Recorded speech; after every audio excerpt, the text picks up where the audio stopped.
Olá, eu sou Marcelo Vilela de Almeida, professor associado do curso de Lazer e Turismo e do programa de pós-graduação em Mudança Social e Participação Política da Escola de Artes, Ciências e Humanidades da Universidade de São Paulo.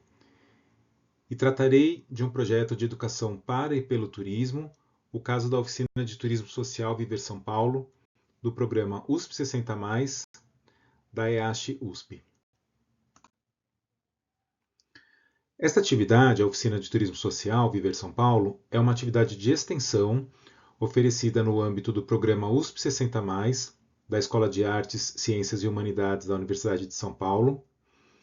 Ela é desenvolvida ininterruptamente desde o primeiro semestre de 2009 e já propiciou mais de 150 diferentes visitas a espaços de lazer e cultura da cidade de São Paulo. Recebe em torno de 250 inscrições semestralmente e foi paralisada no primeiro semestre de 2020 em função da pandemia de Covid, sendo retomada no segundo semestre daquele mesmo ano em formato remoto, como veremos a seguir.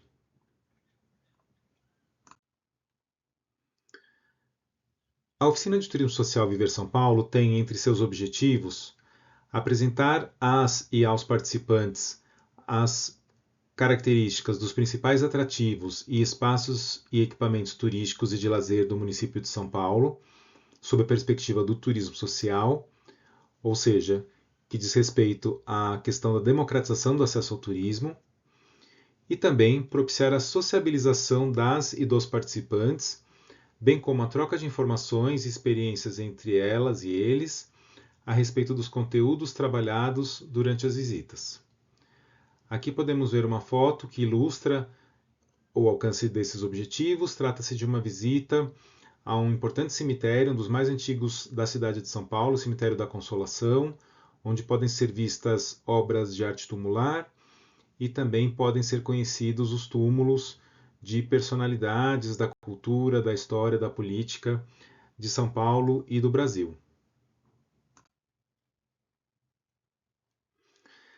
A oficina de turismo social se desenvolve de acordo com a seguinte dinâmica.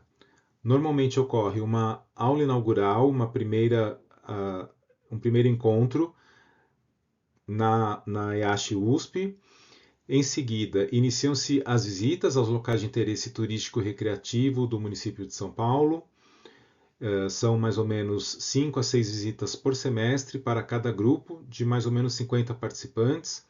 Nós atendemos atualmente 3 grupos de mais ou menos 50 participantes que realizam essas visitas semanalmente, com apoio de monitores e monitoras, bolsistas, estudantes de graduação de diversos cursos da Universidade de São Paulo.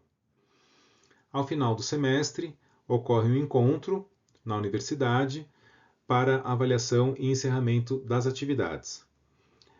A foto deste slide ilustra uma dessas visitas realizadas ao Museu da TV. Aqui nós temos uma participante do projeto que foi recebida por uma atriz brasileira já falecida, a atriz Vida Alves, que era responsável pelo Museu da TV. Esta senhora que está sentada, ela era responsável por esse museu e recebeu o grupo durante esta atividade.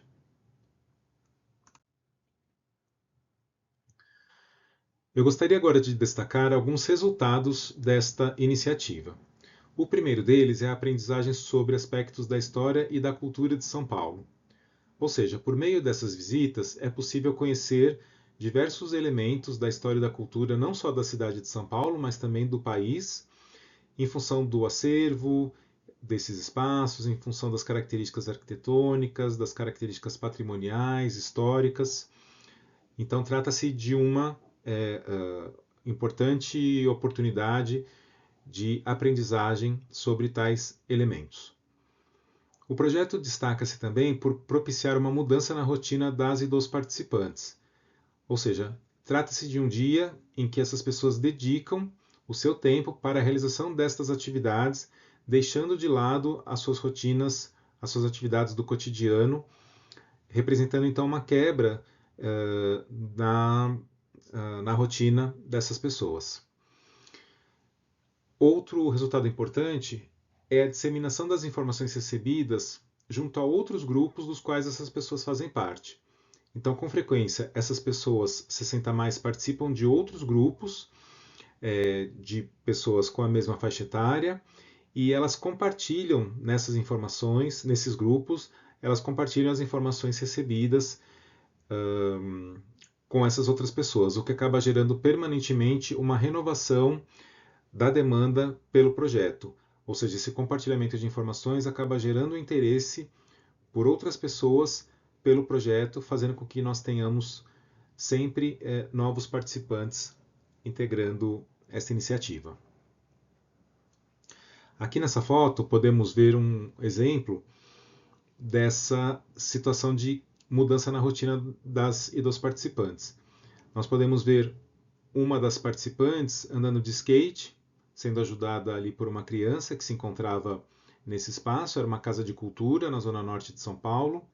Esse espaço não existe mais, mas de qualquer forma, nessa ocasião, nessa visita, nós tivemos a oportunidade de visitar uma exposição que estava sendo exibida ali naquele momento, e as e os participantes puderam fazer algumas atividades ligadas a questões corporais, como foi o caso dessa atividade de skate e também uma aula de zumba.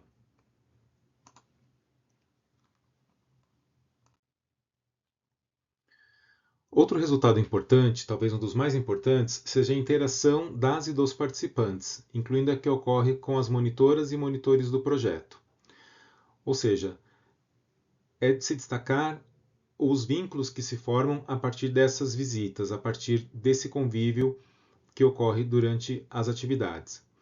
Na foto da esquerda, nós podemos ver diversas mulheres participantes do projeto durante uma visita ao Centro Olímpico de Treinamento, um espaço, um equipamento desportivo da cidade de São Paulo, e elas conversavam com esse senhor que aparece na foto, que é um ex-pugilista já falecido, muito importante, talvez o maior pugilista que o Brasil já teve, chamado Éder Joffre.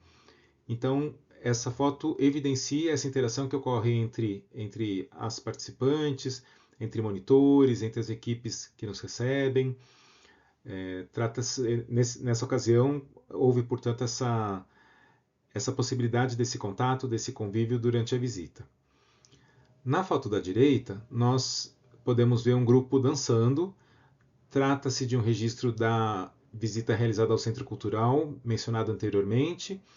Nessa ocasião, o espaço organizou uma aula de zumba para o grupo, o que também acabou gerando ali um momento de sociabilização entre as pessoas. Outros resultados que eu gostaria de destacar são a integração entre extensão, ensino e pesquisa. Como eu mencionei inicialmente, trata-se de uma atividade de extensão universitária, mas que está vinculada também aos conteúdos trabalhados nas disciplinas de graduação do curso de Lazer e Turismo, portanto, tem uma conexão também com o ensino, e muitas vezes essa iniciativa é também objeto de pesquisa das e dos estudantes de graduação, assim como das minhas atividades de pesquisa. Ou seja, a oficina cumpre esse papel de promover a integração, a indissociabilidade entre extensão, ensino e pesquisa, o que é preconizado pela nossa Constituição brasileira. Ao final de cada semestre é realizada uma avaliação das atividades, então é fornecido um questionário de avaliação que busca coletar algumas informações qualitativas dessa experiência junto a esse público, junto às participantes, aos participantes. Essa iniciativa tem atraído a atenção da mídia. Nós tivemos, durante a visita que eu comentei à Casa de Cultura de um bairro da Zona Norte de São Paulo, uma equipe de uma emissora de televisão que gravou uma reportagem em vídeo sobre essa iniciativa. A USP tem também os seus recursos jornalísticos e de mídia, e a TV USP gravou um vídeo de curta duração, mencionado na imagem à esquerda, E foi a partir desse vídeo produzido pela TV USP que a Rede Globo de televisão, uma emissora brasileira, nos procurou para a realização de uma outra matéria sobre o projeto. Durante a pandemia, nós gravamos um podcast também da Universidade de São Paulo, chamado Momento Cidade, disso que trata a imagem à direita, no slide, em que nos foi perguntado se é possível fazer turismo sem sair da nossa cidade. Então foi uma oportunidade que nós tivemos de explorar o projeto e de discutir esse assunto a partir da experiência então com o nosso público 60+.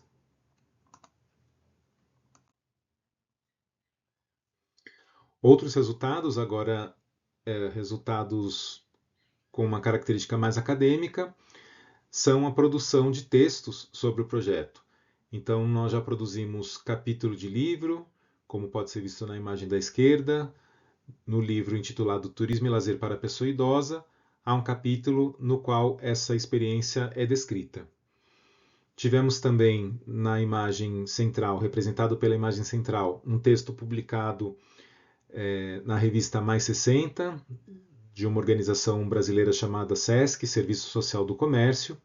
Essa revista especializada em estudos sobre esse público publicou um artigo decorrente de um trabalho de conclusão de curso de uma estudante de graduação, do qual eu participei como coautor, e no qual nós relatamos então também a experiência da oficina de turismo social. E por fim, temos também apresentado essa iniciativa em diversos eventos, um deles ocorrido em Portugal, acabou gerando uma publicação em um livro do evento que tratou de animação sociocultural e educação intergeracional. Outros eventos temos apresentado esse projeto em outros eventos e tem sido sempre uma experiência muito enriquecedora de troca de informações e de conhecimento sobre o tema. Ainda alguns outros resultados importantes, então, como eu mencionei, a possibilidade da oficina de turismo social se converter em tema de pesquisa e publicações, ou seja, com frequência, estudantes, sobretudo de graduação, têm feito estudos a partir dessa experiência, em geral trabalhando com a realização de entrevistas, de história oral, coletando informações junto a essas participantes e esses participantes, e produzindo textos a respeito dessa atividade.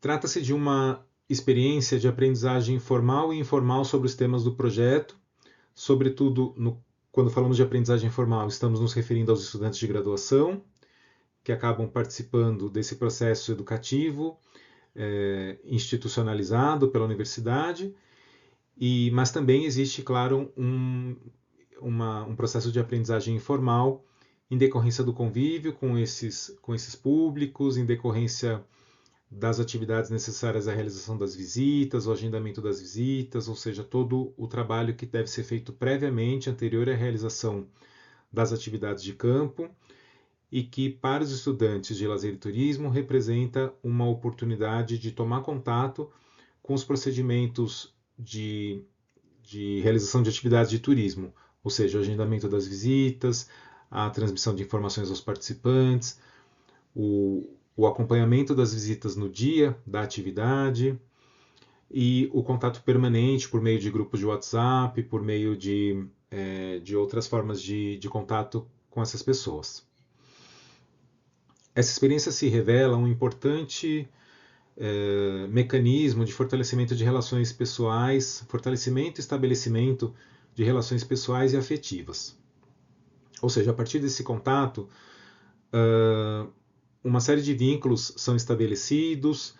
Cada vez que os monitores e monitoras se despedem do projeto por conta da conclusão de seus cursos, fica evidente o sentimento que as pessoas, as participantes e os participantes demonstram de afeto, de vínculos, de laços que foram criados com aquelas monitoras e monitores, também comigo, também com as pessoas que nos recebem, ou seja, o aspecto relacional é um dos aspectos mais importantes a serem destacados em decorrência dessas atividades. E, em alguns casos, nós chegamos a ter, inclusive, mudanças de âmbito pessoal, ou seja, a partir dessa experiência, alguns estudantes se decidem profissionalmente por trabalhar com esse público, a partir dessa atividade. Ocorrem mudanças de comportamento, ocorrem mudanças em relação a como esses participantes, os bolsistas, no caso, as bolsistas, as estudantes e os estudantes, enxergam determinados temas relativos ao envelhecimento, ou seja, trata-se de uma oportunidade importante também das pessoas refletirem sobre as suas condutas, sobre as suas práticas profissionais e sobre as suas relações pessoais. Durante a pandemia de Covid-19, foi impossível a realização de visitas presenciais a esses espaços, considerando que havia uma compreensão naquele momento de que esse público era justamente o público mais vulnerável. A universidade, de qualquer forma, ficou por 2 anos, aproximadamente 2 anos, com as atividades presenciais suspensas. Então, no primeiro semestre de 2020, as atividades ficaram totalmente paralisadas, as atividades da oficina. No segundo semestre de 2020, nós retomamos essa atividade por meio de encontros virtuais, de visitas virtuais a esses espaços culturais e de lazer, não mais restritos à cidade de São Paulo, mas também de outros locais de fora da cidade de São Paulo. Na imagem da esquerda, nós podemos ver uma arte, uma ilustração que foi criada para representar graficamente o projeto nesse formato remoto. E na imagem da direita, nós temos uma foto de um museu que foi visitado remotamente, o Museu de Itabira, que fica em outro estado do Brasil, no estado de Minas Gerais.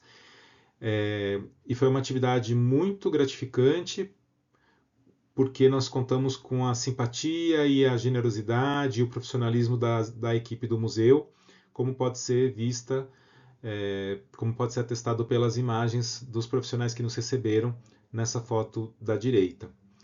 É importante salientar que essa iniciativa representou também, para muitos dos espaços visitados, um desafio e uma experiência de aprendizagem sobre como atender o público nesse novo formato durante a pandemia. Alguns espaços nunca tinham feito esse tipo de visita virtual, fizeram essa atividade pela primeira vez com o nosso grupo, e isso acabou se revelando uma oportunidade de aprendizagem também para os espaços visitados. Outro benefício dessa atividade foi a possibilidade de visitarmos locais que estão distantes fisicamente da cidade de São Paulo, onde funciona a nossa universidade. Aqui temos 4 imagens, 4 capturas de tela do Google Meet, a ferramenta que nós utilizamos para as atividades remotas durante esse período. Em uma delas nós temos ali as imagens de várias participantes e vários participantes. Essa atividade nesse momento representou também uma oportunidade de letramento digital, pois muitas e muitos deles nunca tinham tido contato com essas ferramentas. Então houve toda uma preocupação de orientá-las e orientá-los quanto ao uso, a produção de tutoriais que facilitassem a atividade. E temos também ilustrações relativas a 3 visitas a 3 espaços diferentes: o Inhotim, em Minas Gerais, o Museu do Café, na cidade de Santos, e o Museu Vila Lobos, no Rio de Janeiro. Locais, como eu mencionei, situados em diferentes cidades e estados do país, distantes fisicamente de onde nós nos encontrávamos durante aquele período. Eu agradeço a oportunidade de apresentar essa iniciativa e fico à disposição para trocarmos informações e avançarmos na discussão sobre a aprendizagem para e pelo turismo por meio dessa iniciativa. Muito obrigado.